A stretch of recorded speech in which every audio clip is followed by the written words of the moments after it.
यह कहानी है एक डॉक्टर बहू और उसकी लड़ाकू सास की।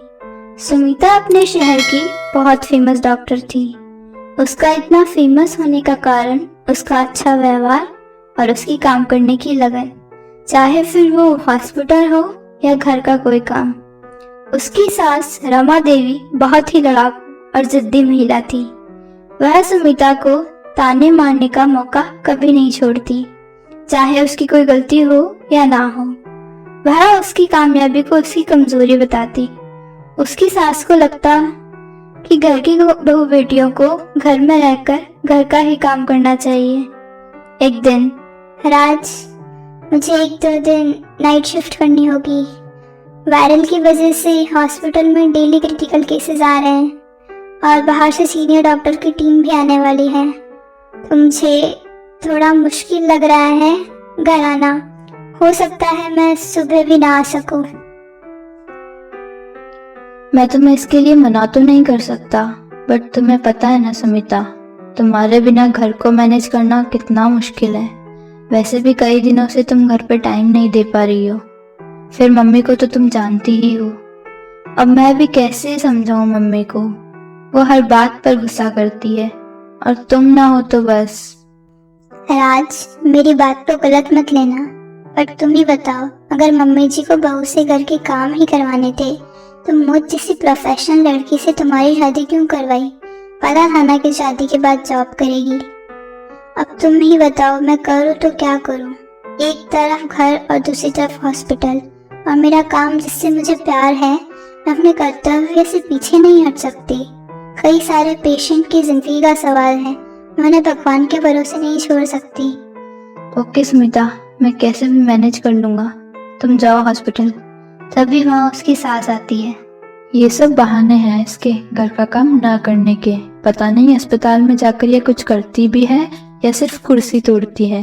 अरे मैं तो ये कहती हूँ कि जब तू घर आ ही नहीं पाती तो अस्पताल में क्यों नहीं रह जाती? और कोई डॉक्टर नहीं है क्या वहाँ जो रोज रोज नाइट शिफ्ट में जाना पड़ता है? मेरी तो अकल पर ताले पड़े थे, ताले, जो इसको बहू बना कर लाई।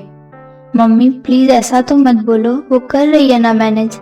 हमें तो सुमिता को सपोर्ट करना चाहिए, तभी तो वो सही से अपना काम कर पाएगी। तू तो चुप ही रह, जोरू के गुलाम। इसके सामने तो तेरी बोलती बंद हो जाती है। जब से ये घर आई है तब से नौकर बना दिया है मुझे। अब जो घर रहेगा वही तो काम करेगा। मम्मी जी, आपको काम ना करना पड़े इसलिए एक नौकरानी रखी तो थी, मगर आपने उसको भी भगा दिया। सुन बहू, नौकरानी के हाथ का ही खाना खाना होता तो इसकी शादी ही क्यों करती?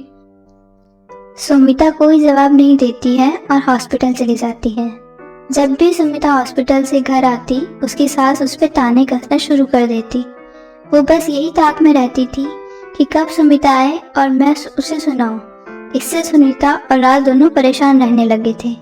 सुमिता दूसरे दिन शाम को जब घर आती है, उसकी सास फिर से बोलती है, महारानी आज तो टाइम से आ गई, चलो अच्छा है, अब जल्दी से खाने की तैयारी करो। जी मम्मी जी। यह कहकर सुमिता अंदर चली जाती है।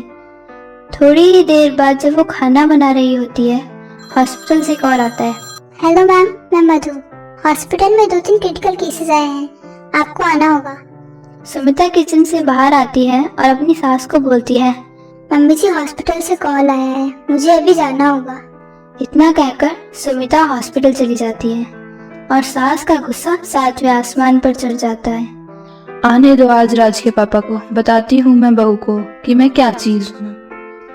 सुमिता हॉस्पिटल से फ्री होकर सुबह जब घर आती है तो देखती है कि उसका सामान और बैग बाहर पड़े होते हैं। महारानी जी, ये लो आपका सामान और जाओ हॉस्पिटल वहीं पे।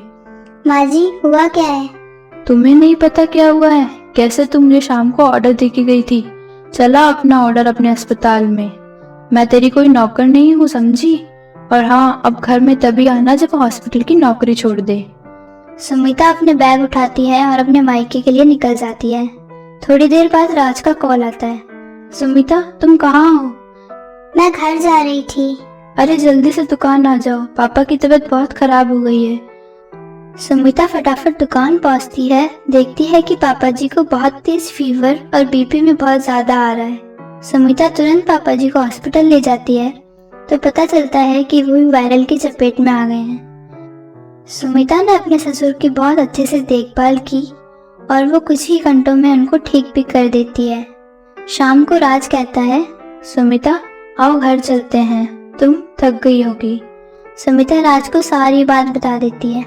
राज उसे घर ले जाता है। घर पे सुमिता को आता देख उसकी सास को गुस्सा आता है। तेरी हिम्मत कैसे हुई फिर से आने की? जा अस्पताल। रमा बहुत हुआ, अब हम हॉस्पिटल से ही आ रहे हैं। बहू अगर घर में नहीं रहेगी तो मैं और राज भी इसी के साथ चले जाते हैं, रहना फिर अकेले। आज यह ना होती तो पता नहीं क्या होता। मुझे मरते मरते बचाया है सुमिता ने। राज रमा को सारी बात बताता है। रमा को अपनी गलती का एहसास होता है। उसने समझ लिया कि उसकी बहू का काम इम्पोर्टेंट है और वह उसे अब हर तरह से सपोर्ट करेगी।